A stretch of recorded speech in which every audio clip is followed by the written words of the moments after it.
Please take your Bibles and turn with me to 2 Kings chapter 12.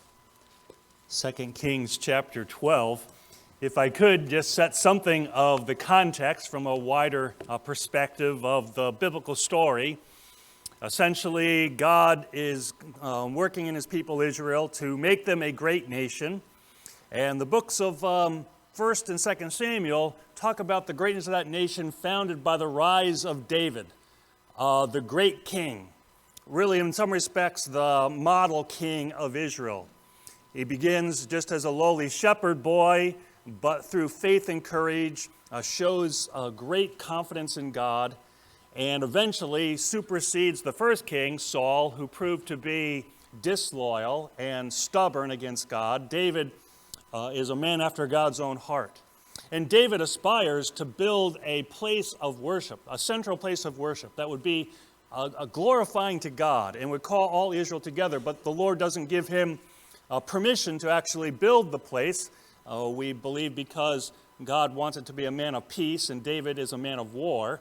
But what David essentially does is make all the provisions.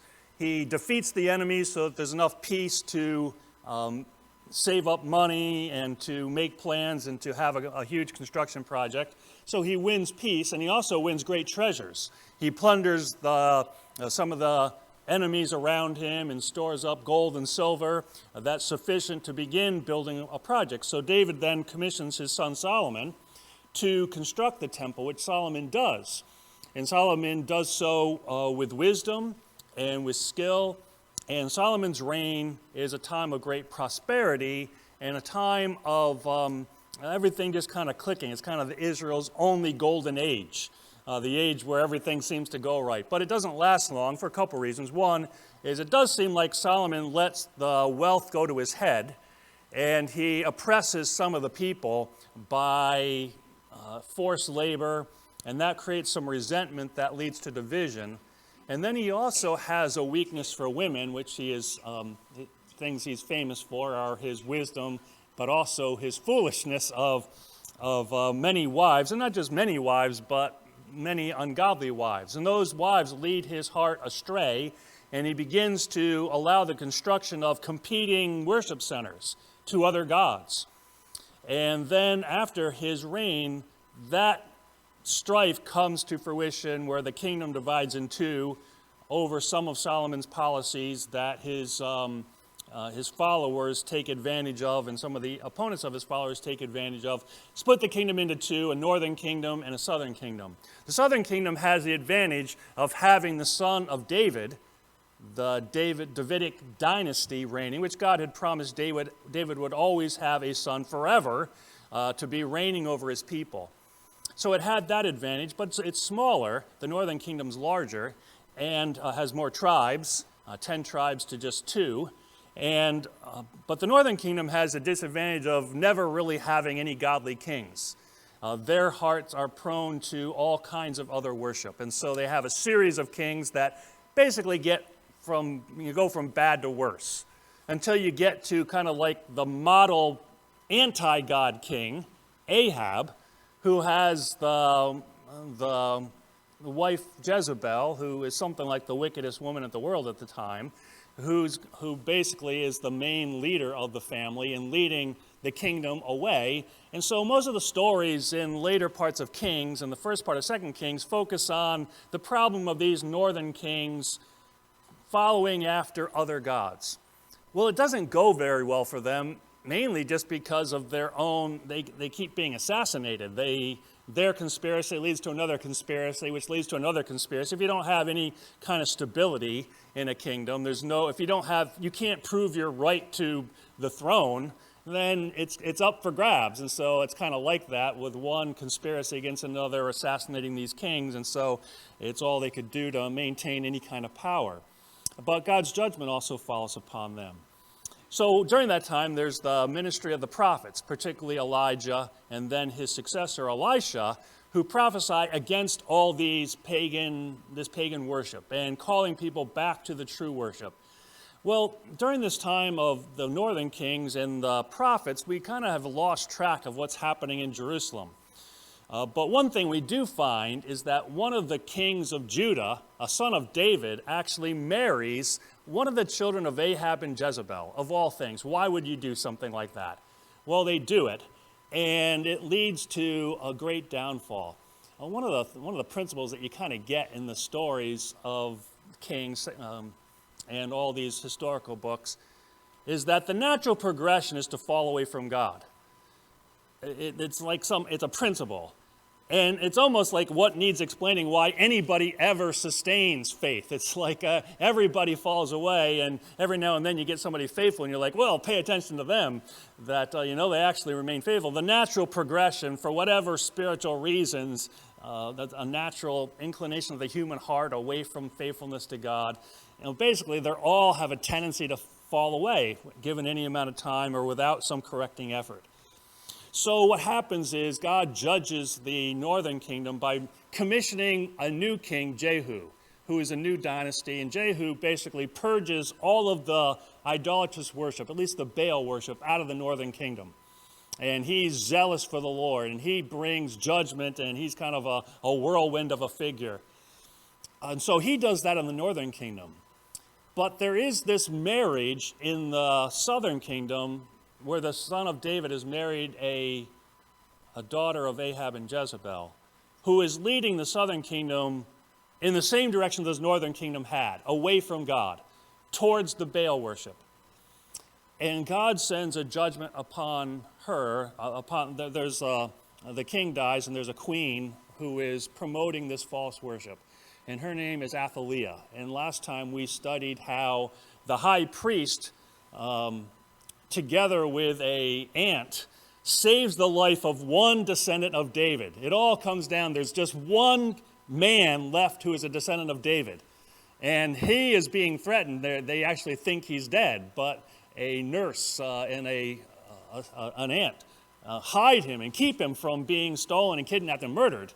And so they hide him away in the temple, and his life is saved. Meanwhile, the high priest organizes a reversal to basically a political coup to bring back the kingdom back to the throne of David. And so they pull off this plan, and they give the kingship back to this 7-year-old boy who is guided by this priest.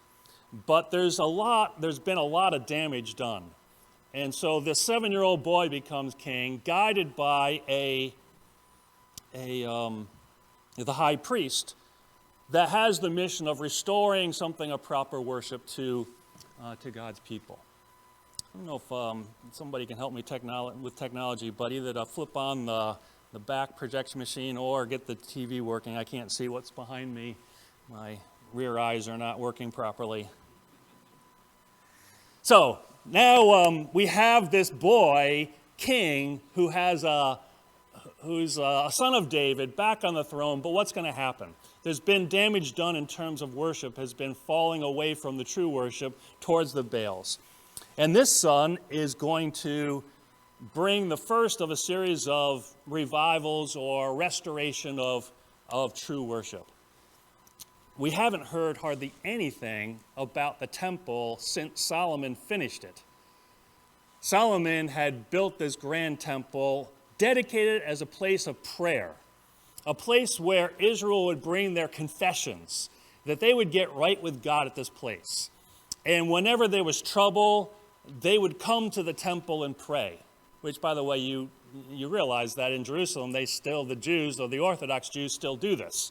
There's nothing left of Solomon's temple except a foundation wall that they believe was like underneath all of it. And that's the only thing left. But they still pray to that wall because they believe that Solomon's temple, this offering of that they pray to this temple, God will forgive. So they still pray to this towards this wall. It's kind of a remnant of Solomon's day.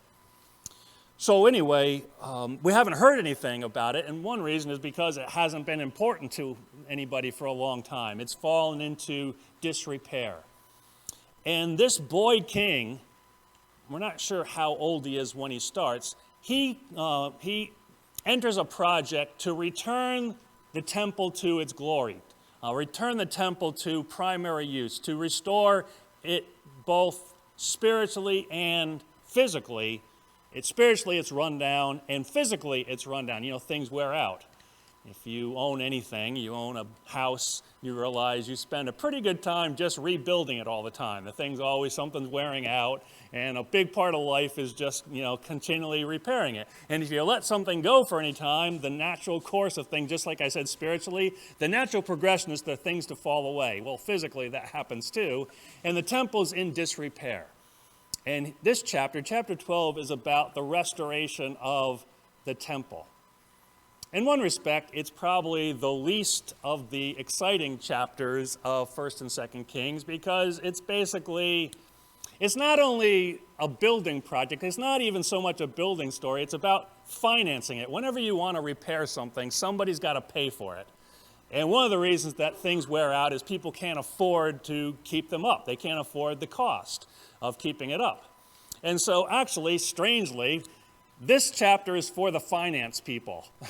This chapter is about how they're going to finance this house and some of the problems they have in trying to finance this house. Well, it turns out that finance turns out to be something of the key element of the story, both physically, you got to pay the workers or they won't work, but also spiritually. The money kind of plays a huge spiritual role in the chapter. The money plays a strategic role of money draws people's interest from all different motivations. If you start throwing money around, some interesting things happen. I'm not sure our current government actually gets that. What happens when you start throwing money at things? Some interesting things that are kind of predictable tend to happen when you start offering people money. Well, anyway, that's our government's business to figure out. Our business is to figure out what the spiritual significance of money is in ministry and even in our own lives. Well, let's pick up the story. As Joash, this boy king, has this vision to restoring God's place. And it begins with, I think, an implication that's not spelled out, and that's one of the challenges of reading these texts, is the narrator wants you to think. The narrator doesn't always tell you the point. He tells the story, and I think he tells the story to suggest things, but like any good storyteller, they don't always come out and say, point number one is this. They want you to follow along with the story and to kind of get the point by just him mentioning things. And I think the very first thing that happens is the mentioning of the mother of this boy. In verse 1, 2 Kings 12, verse 1, in the 7th year of Jehu, that is the one who purged the Baal worship from the northern kingdom, in the 7th year of Jehu, Joash became king, and he reigned 40 years in Jerusalem. So he has a long reign. In fact, it's the same length of time as Solomon, who built the temple in the first place. So we see a little bit of parallel between Solomon and this king. They have some similar attributes. They're both young. They both reigned 40 years. They both are building a temple or rebuilding the temple. He reigned 40 years in Jerusalem. His mother's name was Zibiah of Beersheba. Now let me just guess that the reason that his mother is mentioned here is that she's a lot better than the other women we've been seeing. Just kind of venture out a guess here. The fact that she's mentioned, and she's mentioned from Beersheba, which is the southernmost city in Judah. It's way down south, which is as far away from Jezebel's reign as you can get. So it's kind of like she is of a different ilk. She's not from that. She's not cut from Jezebel's family. She's not one of those girls. She's from a different tribe. She's from a different lot. And we don't hear specifically, but I think what the author is saying, either she's a good mother or maybe she's just a normal mother, because we have gotten way off of motherhood in these stories. The last mother was killing off all of her children and grandchildren. I mean, as appalling as that is, this woman is not that. So kind of, even if we don't praise her as the greatest mother ever, I think we can at least say she's just a normal mother, which, whew, it's about time. We had somebody that's not bent on destroying the world. So, a good mother. And I think she's mentioned because what's going to happen probably is at least partly because of her influence. We've been talking through the books of Kings of how important the women are in the stories. Women sometimes behind the scenes, but frequently they're at the front of the scenes. And the women have been very important from a negative point of view, but also there's some godly women that from a positive point of view. Mothers, don't undervalue your influence. Those formative years are, it's just hard to explain, but something about human psychology and even spiritual things are, something happens with mother's influence. So he has a mother that we assume is a good mother. Even more significant for the story that's about to happen is he has a really good teacher or a mentor. In verse number 2, and Joash did what was right in the sight of the Lord all the days in which Jehoiada the priest instructed him. So Jehoiadash is a good king, and he's a good king for a long time. But he's a good king particularly because he has a great teacher. And really the teacher is the key, because what the author implies here is that Jehoash is not always going to be a good king. He's only going to be a good king as long as his instructor is teaching him.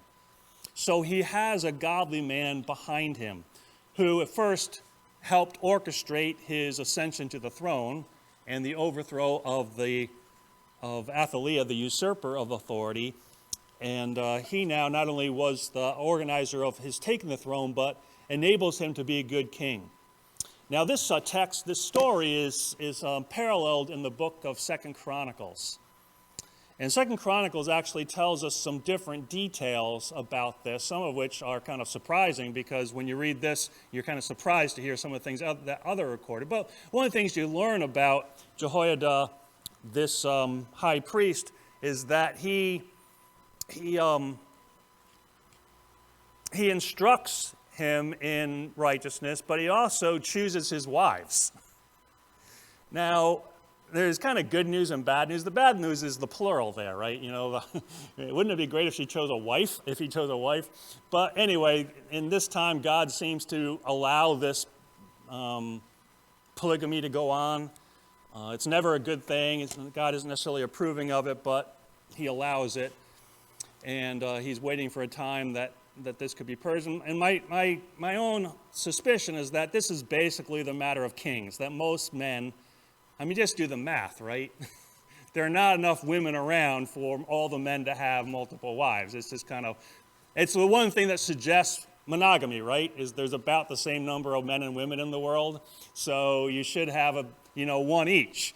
But anyway, he has wives. So that's the bad news. But the good news is that he selects godly wives for him, which turns out to be a very important thing in these stories, is who these kings marry.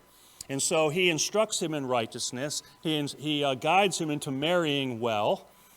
And so things are going well in the kingdom because of the influence of this teacher.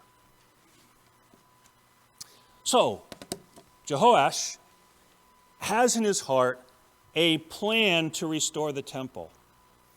And it begins, if you could look with me in 2 Chronicles for a minute. Keep your finger there in 2 Kings. And look at 2 Chronicles chapter 24.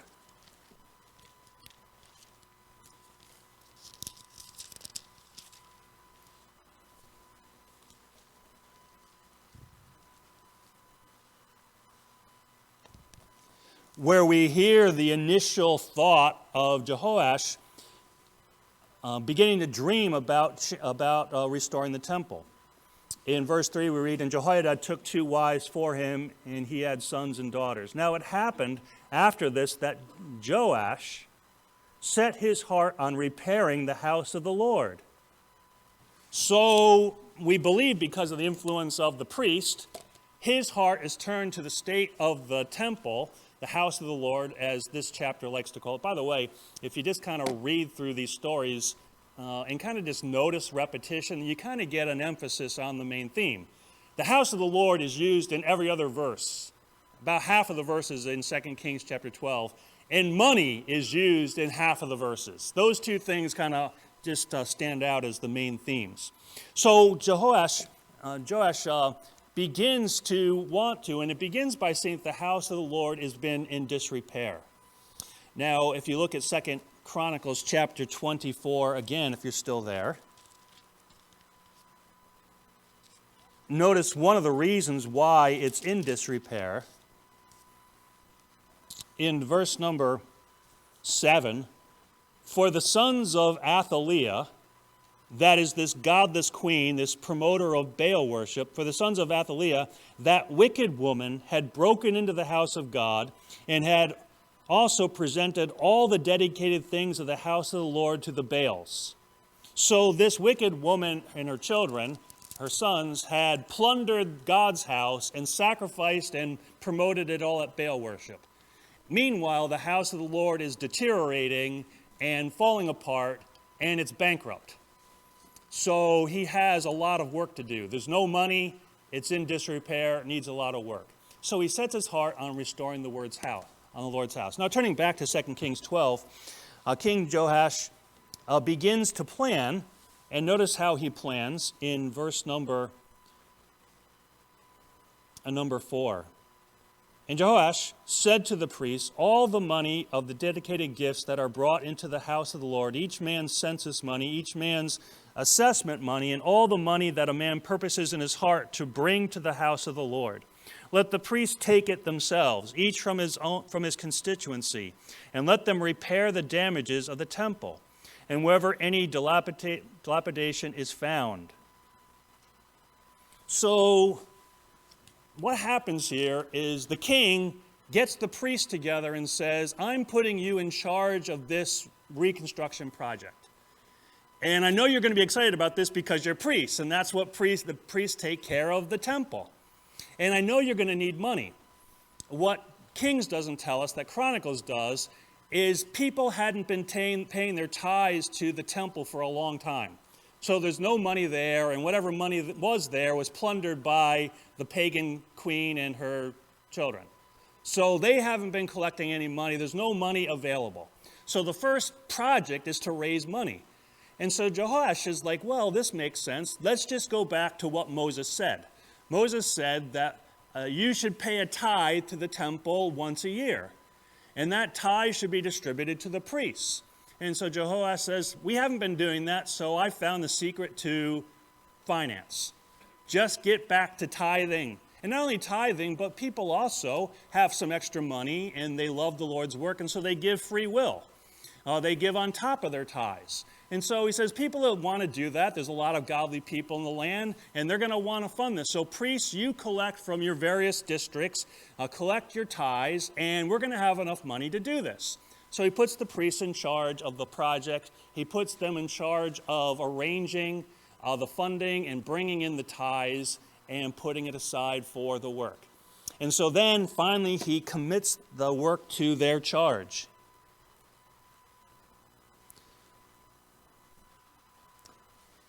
So you see at the end of verse 5, let them repair the damages of the temple wherever any dilapidation is found. So he's got the vision, he's got the plan for finances, he puts the priests in charge of the work, and everything's good. Now we don't know exactly when he begins this, but we do know that after some period of time, he checks and there's trouble. So notice in verse 6, the evidence of that trouble. Verse 6, now it was so by the 23rd year of King Joash that the priests had not repaired the damages of the temple. So after some period of time, now he's at least 30, and we don't know, maybe it's been 5 years, maybe it's been 10 years, I don't know how long it's been, but it's been some time. And he checks, and there hasn't been any repairs done to the temple after this time, and he's curious, and he wants to give an accounting. What's going on here? You know, how is it that we're collecting these money, and we're supposed to be doing this work, but I don't see any work being done? And so he starts to inquire of the priests about this. Now, the author doesn't tell us the behind-the-scenes story. We only can guess the story, but there might be an implication here about what's going on. Now, there's a couple things. It could be that the priests are are incompetent. It could be that they're just not very good administrators. And any of you that have ever worked in building construction know you battle with dishonesty. And, money draws people that have all kinds of motives. And whenever people hear there's some project, there's somebody that's going to try to swindle the money. And if you are not clever, you're going to get swindled. So it's possible somebody has been swindling this money. And the priests are like, they said they would show up, but they never did. And we paid them, and now we can't find them. It could be something like that. Or it could be that the priests are pocketing the money, that they are themselves not entirely honest. Or maybe if we could put it less suspiciously, maybe they've been living at a poverty level for years. And they are finally getting an income, and they're like, finally we're not starving to death, and we're finally getting tithes coming in, and it's all we can do just to feed our families and to have a decent living. We don't really know the behind-the-scenes story, except one thing, that what happens next is Joash appoints a lot of accountability, as if he suspects something's been wrong. So whether someone's been dishonest or whether they're just very bad administrators, we're not sure. It does remind me of one of the stories from New York City's history. A few years ago, I read David McCullough's story of the building of the Brooklyn Bridge. And the Brooklyn Bridge is built right after the time of the Civil War in the 1870s. And while Roebling, Washington Roebling is a main builder of the Brooklyn Bridge, while he's trying to build this bridge, they're trying to fund it. They're trying to get this thing paid for. And the leader of New York City's government at that time was a man named Boss Tweed. And Boss Tweed headed a kind of a city hall called Tammany Hall. And he was the master over this. And Boss Tweed kind of had, a great, empire going. He was constantly elected, constantly reelected. He was the kingpin of New York. Well, he had a daughter one year that got married. And when his daughter got married, they had a big wedding. And everything seemed to be fine. And some photographers came and took pictures of Boss Tweed's daughter's wedding. And they got published in the New York City papers. And people picked up the paper the next Monday after this wedding. And they're looking at these pictures, and here is Boss Tweed's daughter dressed in a dress that is diamond-studded from head to toe. And behind them are the delicacies that a sultan would dream of. The most extravagant wedding in New York City's history is pictured on front page. And people start looking at this picture like, how much money do we pay Boss Tweed? How could you do this on a civil servant's salary? And that started some people thinking he shouldn't be able to afford a wedding like that. So they start looking behind the scenes, they start checking records, and they find out that Boss Tweed is in cahoots with the project managers of the city. And they are tripling charges for every project, and they're siphoning off the money for the labor leaders and for the Tweed family. And so people are like, oh, that's why a hammer costs $200. It costs $5 for the hammer and $195 for all the other stuff. So anyway, Boss Tweed goes to jail, and this racket's all, and people begin to realize that's why nothing ever gets done in the city, because people are siphoning off all the wealth. We better take more careful account. This story kind of reminds me of that the money's been going in, but nothing ever is getting built. Nothing ever is getting done. So Joash has a problem, is he needs to give a more careful accounting of where the money is going and why nothing is being done. So whenever you see there's like 100% overhead, I don't know, children, if you know what overhead is. When you have a project, you have people that actually do the work, and then you have the people that supervise the work. And they don't actually do the work. They organize the people, they give the schedules, they buy donuts and cider and stuff like that. They keep the workers happy. And you want the people in charge of the work to not take too much money because you want the money to go to the work. Well, anyway, if you have 100% of the money going to no work, you know you have a problem. And that's Joash's problem. 100% of the money has been diverted somewhere else. So he needs to fix this problem. So there's no progress made, and he's going to address it. So verse 7, so King Joash called Jehoiada the priest and the other priests and said to them, why have you not repaired the damages of the temple? Now therefore do not take more money from your constituency, but deliver it for repairing the damages of the temple. And the priests agreed that they would neither receive more money from the people nor repair the damages of the temple. So essentially what happens here is that Joash meets with the priests and says, we've got a problem here. I'm taking you out of this equation. You're not going to collect any more money, and I'm not going to expect you to do any of the work on this. So we're going to take this out of your hands. You do your other work, and let's just leave this problem for somebody else to handle. So he challenges them, and it kind of seems like he says, I think there's been something crooked here, but let's just let water go over the dam, and let's not talk about that. Let's get back to what we're doing. So he agrees, and the priests agree, okay, we are going to find an alternative plan. Well, what is that alternative plan? Well, he makes a more carefully guarded plan to replace the first financing disaster. Verse 9, then Jehoiada the priest took a chest, bored a hole in its lid, and set it beside the altar on the right side as one comes into the house of the Lord. And the priests who kept the door put there all the money brought into the house of the Lord. So we see some guarding features here. One thing that we see of this new financial raising money is that they have a locked chest.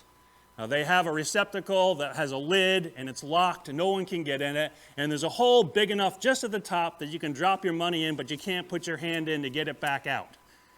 And then they put this chest right smack in the middle of the busiest place of the temple facility, so that everybody's walking, it's in plain sight, so that no one has private access to this, which makes you think Joash thinks people have been stealing the money. Just kind of like the solution seems to indicate that he's trying to protect theft, is what it looks like here. And then the plan is for when people first come into the temple complex, the doorkeepers, the very first people they see, say, are you interested in giving to the building fund? If so, here, we'll take your money, and you watch us. We're going to go over and we're going to drop it in this chest so that everybody sees, okay, here's where the money's going. No one's stealing it. It gets dropped into this chest. It's locked. It's out in the middle of the busy complex that everybody can see what's going on. Then he puts his most trusted advisors in charge of this chest. Verse 10, so it was, whenever they saw that there was much money in the chest, that is, it was full, it was beginning to bulge, that the king's scribe, we might call them the secretary of finance, that the king's secretary of finance and the high priest came up and put it in bags and counted the money that was found in the house of the Lord. So they are in charge now of making sure that this money is accounted for. They count it together, they bag it, they store it in a safe place. Then they take responsibility to hire foremen and workers. Verse number 11, then they gave the money which had been apportioned into the hands of those who did the work, who had the oversight of the house of the Lord, and they paid it out to the carpenters and the builders who worked on the house of the Lord, and to masons and stone cutters, and for buying timber and hewn stone to repair the damage of the house of the Lord, and for all that was paid out to repair the temple. So they hire people, and they get the skilled people to do the work. And it works. And not only it works, but it works so much better that notice, there's some things they don't do. Verse 13 tells us some things they don't do. However, there were not made for the house of the Lord basins of silver, trimmers, sprinkling bowls, trumpets, any articles of gold or articles of silver from the money brought into the house of the Lord. So they don't do the utensils. They're building the structure and the walls and the court and things like that. Verse 14, but they gave that to the workmen, and they repaired the house of the Lord. Moreover, they did not require an account from the men into whose hand they delivered the money to be paid to workmen, for they dealt faithfully. Now, my reading of that is they started to require an accounting, and they were so thoroughly upfront and so thoroughly dependable, they said, we're wasting our time checking on you. You are doing a great job, and we're just going to trust you to keep doing it. And so the work's going on, the financial leakage has been fixed, and work is finally being done on the temple, and we get the feeling that a lot of money's coming in. And after a while, we're going to be assured that a lot of money has been getting in, which, hooray for the children of Israel. They must be into this project. They are worshiping, they're paying, they are contributing above and beyond, and it's beginning to bulge this chest, and the money is being stored up, and things are looking pretty good for this project after this financial problem had been resolved. Now, all that work is done, and the place of God's worship is restored. But remember what Solomon said most importantly that the temple was? The temple, above everything else, was a place of prayer. Whenever you're in trouble, come and pray. That's the theme of this place. So now we're going to get a testing. Trouble comes. And Joash, who has been restoring this place of prayer, what is his response going to be?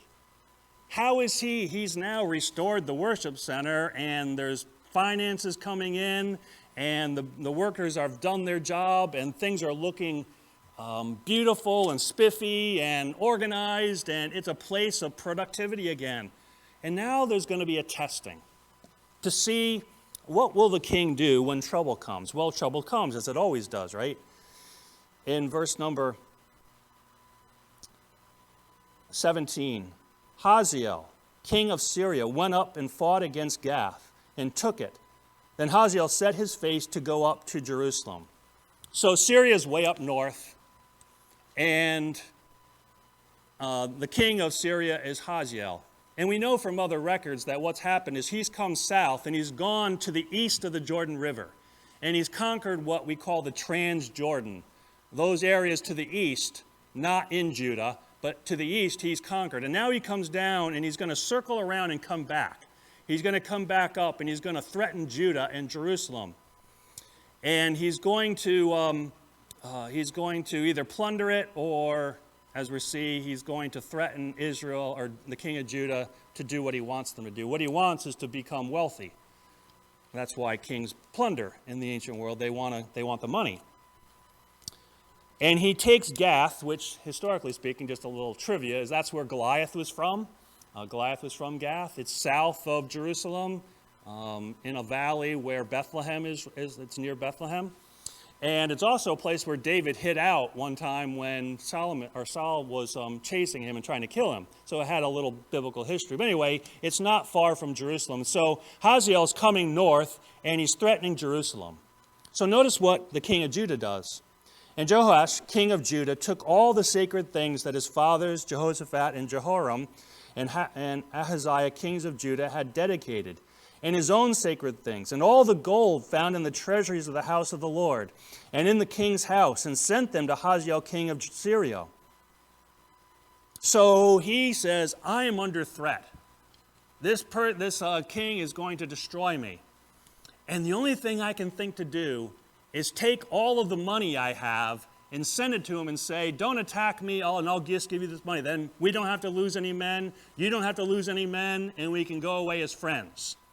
So he uses the temple money to pay off the king. Now, one of the things that we kind of learn from ancient history is that we have things called banks. Banks are, actually, I'm not even sure what banks are anymore. But banks used to be a place where you stored money. Now computers store our money, but anyway, there's got to be money somewhere, right? But anyway, in the ancient world, they didn't have banks. They had temples. And they stored all the treasures in the temple. Temple was the most secure building in any land. So it was kind of temple/bank. So how do you view a temple? Is it a bank or is it a place of prayer? How do you view the temple if you're the king? So Jehoash, after all this time of restoring the temple, he's been gaining money. So the place of prayer has gone up, but so has also the bank has been getting richer. So when he's threatened, Jehoash doesn't think prayer, he thinks money. And he takes all the money and he buys his freedom. And he buys the freedom of his land. That's not what Solomon said the temple was to be built for. It's not what God was looking for the temple to be built for. But it works. The end of verse 18, then he, that is Hazael, went away from Jerusalem. It works. Now the rest of the acts of Joash and all that he did, are they not written in the book of the Chronicles of the kings of Judah? So, in other words, that's the major part of the story. That's what the author wants us to know. What the author of the Chronicles wanted us to know was even more. That is, after this time where he pays off the king of Syria, that some of the men of Judah come to Jehoash and they say, we want to establish some worship centers for some other gods. Only having one God is boring the people. And we need to have more diverse worship. Would it be okay with you if we expand the diversity of worship in our land? And Joash says, yes, you can do that. Well, the son of Jehoiada, remember Jehoiada is the high priest who had trained Jehoash, who worked to put him as king and then taught him and gave him his value system and befriended him. That Jehoiada had a son who was a prophet. And the prophet, the son of Jehoiada, began to preach against this false worship. Began to preach against all these idol factories that were being made. And the people didn't like his preaching. They're like, you're offending us. You're stealing from our worship. And they had him killed. And the book of Chronicles says that Jehoash approved of it. That it was under his authority that this murder happened. So can you imagine this boy who had been so blessed by this teacher had his teacher's son killed for preaching righteousness? Something twisted in Jehoash's mind. Whatever his teacher had taught him didn't stick. It didn't become conviction. It became mercenary. He's more about money now. He's more about increasing his popularity with a variety of people and more interested in making peace even at the cost of true worship.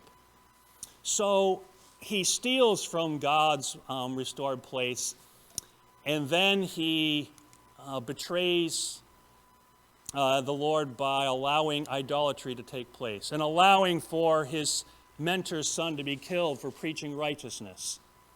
So then this arouses the anger of the people who had been helping him, the people who had loved his godliness and thought he was a godly king.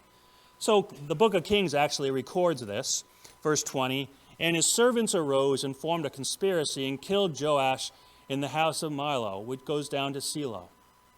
For Jazachar, the son of Simeath, and Jahazabad, the son of Shomar, his servants struck him, so he died. And they buried him with his fathers in the city of David. Then Amaziah, his son, reigned in his place. So the end result was his own servants felt betrayed by him, and so they betrayed him. And they had him assassinated, just like the kings of the northern kingdom. Just when we thought that we were making progress in godliness, just when we thought there's a king that's doing righteousness, turns out to compromise and betray the cause, and we think he loves money in the end more than he loves God, or at least he thinks money can do more good for him than prayer can do. Well, what do we learn from the story?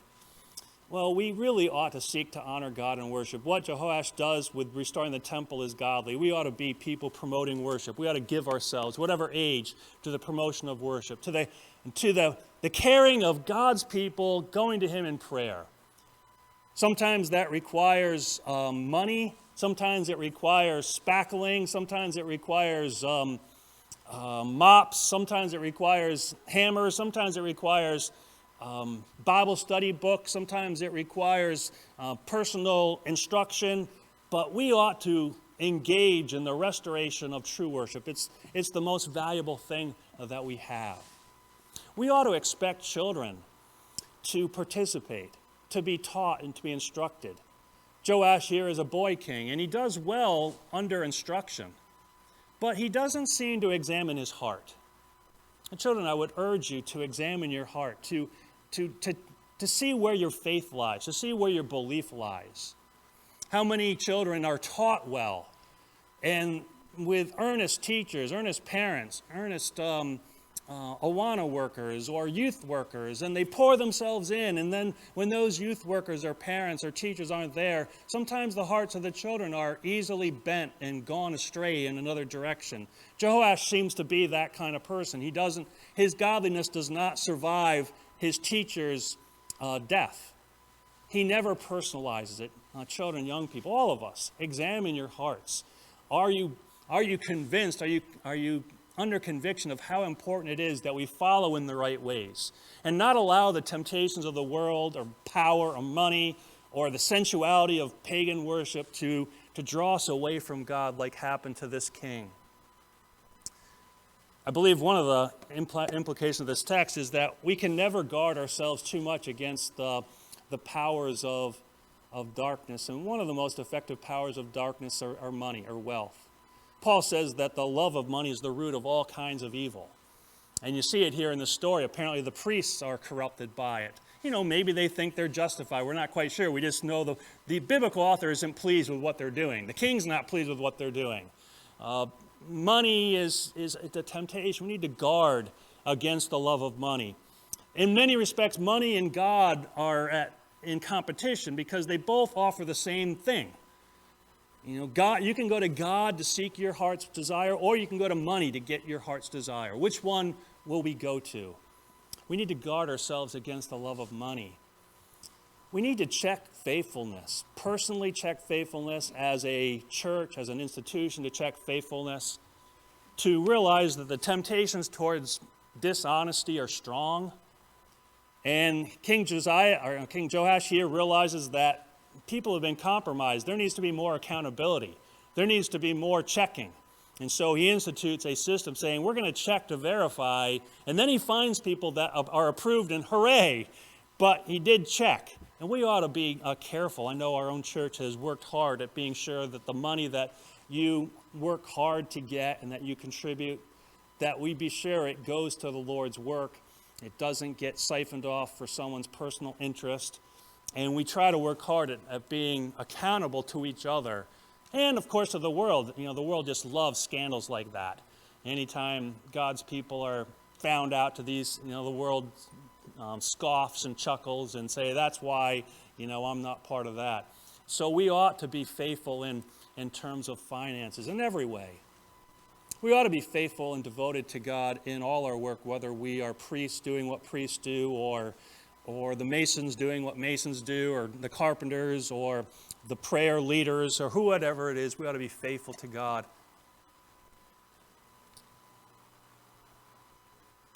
The story does indicate that the temple is built for prayer and used for paying off enemies. God's house needs to be used for what God's house is used for. It ought to be a place of prayer. We ought to dedicate it. Yes, it needs sweeping. Yes, it needs care. But the dedication needs to be, this is a place where we worship God. This is a place where we put God first. And it needs to be preserved for those purposes. We ought to resist this thought of playing by the world's rules, where the world says we understand money and that's the rules we play by. You can accomplish some things by the world's values, but only the world's goals. And godliness falls into disrepair and disrepute when we play by the world's values. And then this story is actually part of a longer running story that's going to end in tragedy. And that is, the temple begins to be used not as a place where God is honored, but as like a magic potion. That as long as we have the temple built and we're constructing it, we don't really need to worship. We just say, the temple of the Lord, and all of our enemies flee. And there's enough money in it to pay off the enemies, or there's enough magical power in it.